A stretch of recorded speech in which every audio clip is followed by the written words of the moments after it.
মুশফিকুর রহিম তিনি কি বাংলাদেশের সবচেয়ে প্রতিভাবান ক্রিকেটার? অবশ্যই নয়। তবে কি বাংলাদেশের সেরা ক্রিকেটার? তাও তো নয়। তাহলে তার পরিচয় কি? মুশফিকের সব থেকে বড় পরিচয় বোধ হয় তার নিবেদন। চোখ বন্ধ করে বলা যায় এই দেশের ক্রিকেট আঙ্গনে সব থেকে নিবেদিত প্রাণ এই তারকা।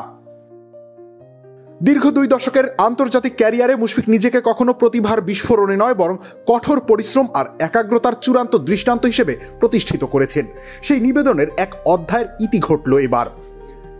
নিবেদনটা এবার শেষ হয়ে গেল ওয়ানডে ক্রিকেটে। তিনি সামাজিক যোগাযোগ মাধ্যমে জানিয়ে দিয়েছেন, আর নয় 50 ওভারের ক্রিকেট, আর নয় সমালোচনার ঝড়। এবার বাংলাদেশ 50 ওভারের ক্রিকেটের পরিকল্পনা সাজাতে পারে মুশফিকুর রহিমকে ছাড়াই। রমজানের বাজারের লিস্টে এসপি আছে তো? সমালোচনাটা ছিল চারপাশে। ভোরবেলা রোজ উঠে তিনি অনুশীলনে আসেন, সেই অনুশীলনটা আর কাজে আসছিল না। সর্বশেষ চ্যাম্পিয়ন্স ট্রফির 2 ইনিংসে করেছেন মাত্র 2 রান, একটা তার মধ্যে ডাক। মুশফিকের অবসরের ঘোষণাটা এই 2 ম্যাচ আগে আসলে বড় কোনো ক্ষতি হতো না, কিন্তু কি আর করা, বাংলাদেশ দলকে চূড়ান্ত বিপদে ফেলেই তিনি বিদায় নিলেন।